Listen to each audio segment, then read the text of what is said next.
నేను మళ్ళీ అప్పులు చేయదలుచుకోలేదు, పప్పు కూడు వండదలుచుకోలేదు. అప్పు చేసిన పప్పు కూడు ఎప్పటికైనా మనకు ముప్పే అని, అప్పు మనకు ముప్పు అని నేను స్పష్టంగా నిర్ణయం. అంటే అన్న అంటాడు హరీష్ రావు రేవంత్ రెడ్డి అధికారిక కార్యక్రమాలలో తిడతాడేది కానీ ఆయన ఇవాళ మాట్లాడుతుంటే చంద్రశేఖరరావు గారు అంటే తెలంగాణ జాతి పిత అంట. మిత్రులారా ఇక మాట్లాడితే ఇంకా నేను ఏదో ఒకటి అనకపోతే ఎట్లయితే మీరు చెప్పండి. జాతి పిత కేసీఆర్ జాతిపిత కాదు కానీ మీరే మా జాతిపిత. రేవంత్ రెడ్డి జాతిపిత. ఊకే బెస్ట్ ఎందుకు ఊకే ఊకే ఇప్పుడు ఈయన పోయి ఏమంటాడు తెలుసా, జయశంకర్ని సార్ని, బాపు కొండ లక్ష్మణ్ బాపూజీ సార్ని, వీళ్ళ పేర్లను చెప్తాడు ఈయన. ఒకసారి ఇందాక చెప్తాను. ఏమంటాడు ఇప్పుడు కేసీఆర్ జాతిపిత, తెలంగాణ జాతిపిత అని హరీష్ రావు అంటా ఉన్నాడు. కేసీఆర్ జాతిపిత ఎట్లా అవుతాడు అని చెప్పేసి నవ్వుతా ఉన్నాడు. కేసీఆర్ జాతిపిత, రేవంత్ రెడ్డి తెలంగాణ జాతిపిత. మంచిగా ఉందా ఇప్పుడు? పెట్టుకో అట్లా. ఆల్రెడీ బొమ్మలు మార్చేసినావు కదా, తెలంగాణ తల్లి బొమ్మను మార్చేసినావు. రకరకాలుగా తెలంగాణ ఉద్యమ చిహ్నాలని, నాటి జ్ఞాపకాలని మార్చేసేటువంటి ప్రయత్నం చేస్తూ ఉన్నావు. ఇప్పుడు దిగవు తెలంగాణ జాతిపిత అని రేవంత్ రెడ్డి ఫోటో పెట్టుకో. కొండా లక్ష్మణ్ బాపూజీ పేరు, ప్రొఫెసర్ జయశంకర్ సార్ పేరు పలికేటువంటి అర్హత మీకున్నదా అండి? మీకు గుండెల మీద చేసుకొని చెప్పండి రేవంత్ రెడ్డి గారు, గుండెల మీద చేసుకొని చెప్పండి. వాళ్ళ పేరుని పలుకుడు, వాళ్ళ పేరును ఉచ్చరించేటువంటి అర్హత కూడా ఈ కాంగ్రెస్ పార్టీకి, ఈ రేవంత్ రెడ్డి గారికి లేదు. ఎందుకంటే వాళ్ళ జీవితాంతం పోరాటం చేసేది ఇదే పార్టీ మీద. మీరు ఇవాళ వాళ్ళ మీద మొసలి కన్నీరు గారిస్తే, కొండా లక్ష్మణ్ బాపూజీ గారి మీద, లేకపోతే ప్రొఫెసర్ జయశంకర్ సార్ మీద మీరు మొసలి కన్నీరు గారిస్తే, తెలంగాణ కోసము ఏకమయ్యింది, తెలంగాణ కోసము ఏకం చేసినటువంటి వీళ్ళందరినీ నువ్వు ఇలా చేస్తే ఎట్లా? ఇదే ప్రొఫెసర్ జయశంకర్ సార్ కేసీఆర్ గురించి ఏం మాట్లాడినో మీరు వినలేదా? ఇదే కొండా లక్ష్మణ్ బాపూజీ గారు ఆయన ఇంటిని టీఆర్ఎస్ పార్టీకి ఇస్తే జలవిహార్లో, ఆ ఇంటిని కూలగొట్టింది ఇదే కాంగ్రెస్, ఇదే అప్పటి ఉమ్మడి పాలకులు కాదా? ఈ విషయాన్ని మర్చిపోయారా అండి? నీ చంద్రబాబు నాయుడు ఎంతమంది ఉద్యమకారులని పొట్టన పెట్టుకున్నాడు? ఆ ఉద్యమకారులని పొట్టన పెట్టుకున్నప్పుడు నువ్వు ఆయన సంకలనే జ్వరలేదా? తెలంగాణ ఉద్యమ సమయంలో 2009 నుంచి 2014 దాకా ఎన్నడన్నా నీ నోట్లోకి వెళితే జై తెలంగాణ నినాదం వచ్చిందా? ఎన్నడన్నా మీరు మాట్లాడిర్రా? ఎన్నడన్నా మీరు ఒక కేసులో అరెస్ట్ అయ్యిర్రా? ఉద్యమ కేసులల్లా ఎన్నడన్నా మీరు రోడ్ల మీదకి వచ్చి ఆందోళన చేసిర్రా? తెలంగాణ రాష్ట్ర ఏర్పాటు కోసం గన్నులు పట్టుకొని ఉద్యమకారుల మీదకి పోయింది మీరు కాదా? ఇవాళ మీరు తెలంగాణ ఉద్యమకారుల మీద, ఈ తెలంగాణ రాష్ట్రానికి జాతిపితను ఎవరిని వేసుకోవాలి అనేది తెలంగాణ ప్రజలు డిసైడ్ అయ్యారు. తెలంగాణ ప్రజలు చేస్తారు 100%. అది కేసీఆరా, జయశంకర్ సారా, కొండా లక్ష్మణ్ బాపూజీనా, ఎవరు అనేది నీ కాంగ్రెస్ నాయకులు కొంతమంది మాట్లాడుతారు కదా, సోనియమ్మ కాళ్ళు మొక్కి తెలంగాణ ఇచ్చింది అని. మా ప్రజలు పోయి, తెలంగాణ ప్రజలు పోయి సోనియా కాళ్ళు మొక్కి ఇచ్చిన అది.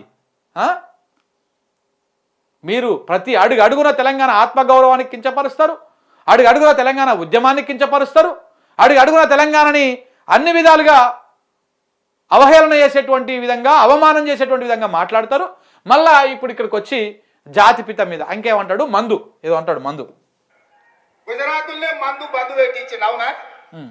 ఆ జాతిపిత గాంధీ ఆశ్రమాలలో ఉన్నాడు, నిరాడంబరంగా ఉన్నాడు. మరి ఈ జాతిపిత వాసన లేకుంటే నిద్ర లేస్తాడా? ఆ జాతిపిత ఎక్కడ, ఈ జాతిపిత ఎక్కడ?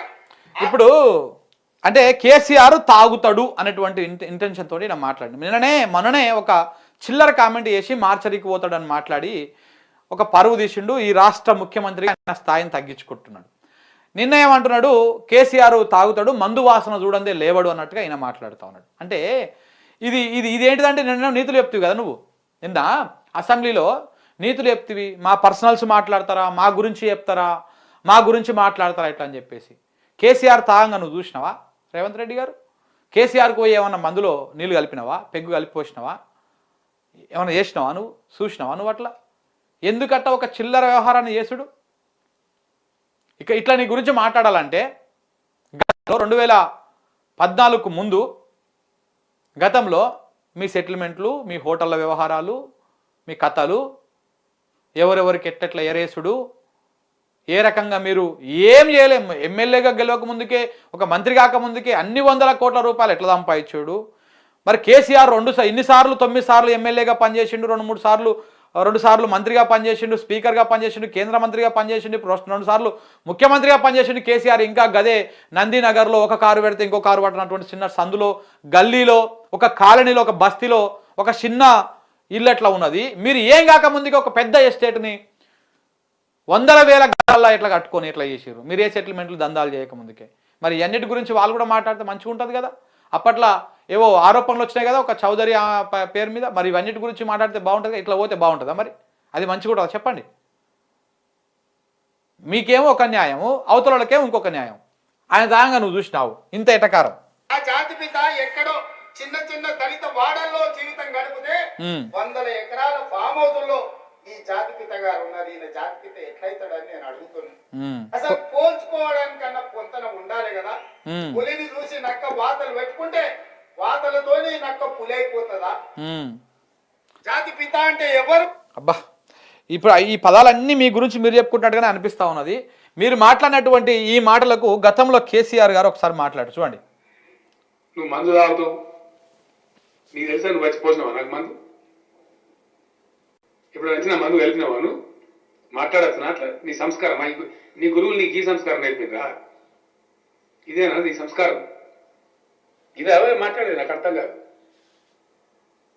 అందుకే కదా నీ మెడలు కొడతాను నేను. ఎందుకన్నా నేను అది ఆయన అన్నాడు. ఆయన ముఖ్యమంత్రిగా ఉన్నప్పుడు ఒక ప్రెస్ మీట్లో మాట్లాడిన మాటలు.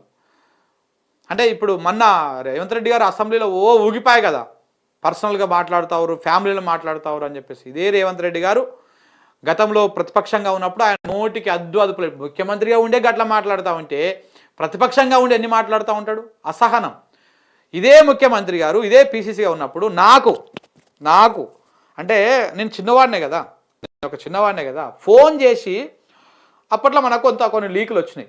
ఏది రేవంత్ రెడ్డి ఒక పార్టీ పెడతానికి ప్రయత్నాలు చేస్తూ ఉన్నాడు అని చెప్పేసి. జర్నలిస్ట్గా మాకు ఆ రైట్ ఉంటుంది. ఆ క్వశ్చన్ మార్క్ పెట్టి రాస్తాము, ఇలా సమాచారం అందుతుందని రాస్తాము. అది రాసినప్పుడు ఆయన అంటే తత్వం ఎలా ఉంటుంది అనేది మీకు చెప్పబోతా ఉన్నా. నా ఇదే ఫోన్కి ఫోన్ చేసి 2 నిమిషాలు తిట్టేసి పెట్టేసిండు ఇదే రేవంత్ రెడ్డి. రాష్ట్రానికి చెప్పినోడికి ఆడికి బుద్ధి లేదు, చేసినోడికి రాష్ట్రోడికి నీకు బుద్ధి లేదు అంటాడు. అంటే కనీసము అవతలోడి వర్షను వినడు రేవంత్ రెడ్డి. ఆయన వ్యక్తిత్వం ఎట్లుంటుందంటే ఆవేశము, అప్పటికప్పుడు ఏం దోస్తే అది మాట్లాడడం, అది రేపటి దేనికి ఏ రకంగా పరివాసం అవుతుంది, ఏ రకంగా దాని పర్యావరణం ఉంటుంది, ఏ రకంగా దాని అది రిజల్ట్ ఉంటుంది అనేది ఆలోచించాడు. ఏది పడితే అది మాట్లాడు. అంటే ఆయనకున్నటువంటి ఆవేశము, ఆలోచన లేని తత్వము నా దగ్గరనే అర్థమైపోయింది క్లియర్గా నీకు. ఒక జర్నలిస్ట్గా మాకున్న ఇన్ఫర్మేషన్ మేము రాస్తాము, మేము మా ప్లాట్ఫామ్స్లలో ప్రజలకు చెప్పేటువంటి ప్రయత్నం చేస్తాము. ఇఫ్ మేము రాసింది తప్పు లీగల్గా ఎదుర్కోవాలి.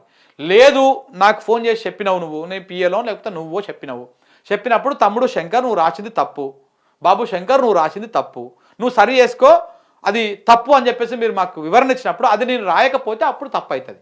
ఫోన్ చేసి డైరెక్ట్గానే అంటే నీ ఆవేశం గురించి చెప్తానికి ఎగ్జాంపుల్ చెప్పినా నేను. ఈ దుందుడుకుతనం ప్రతిసారి పనికిరాదు. అప్పుడు నువ్వు మంత్రులను తిడుతీవి, ఎమ్మెల్యేలను తిడుతీవి, అధికారులను తిడుతీవి, అందరిని తిడుతీవి. ఆ రోజు నీకేమనిపించాలి? ఇప్పుడు ముఖ్యమంత్రి అయ్యి కూడా తిడుతుంటివి.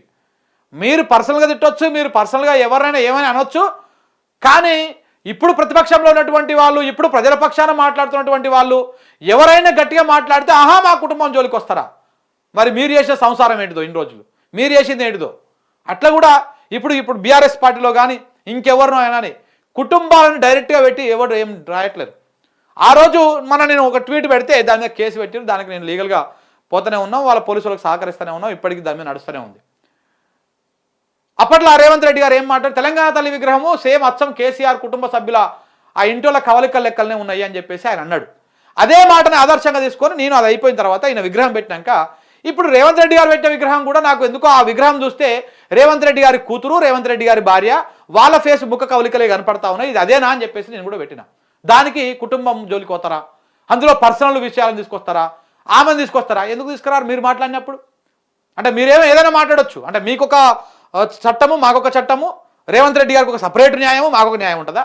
కోర్టు అందరికి సమానమే కదా. ముఖ్యమంత్రికైనా, ప్రధానమంత్రికైనా, సామాన్యుడికైనా, ఎవరికైనా సమానంగానే పనిచేయాలి కదా. మరి ఎందుకో ఉల్టాలు పనిచేస్తూ ఉన్నాయి. కాబట్టి ఇది మీ దగ్గరకు వచ్చేసరికి ఇంకొక తిరిగి అవుతుంది, ఇక్కడ వచ్చేసరికి ఇంకొక తిరిగి అవుతుంది.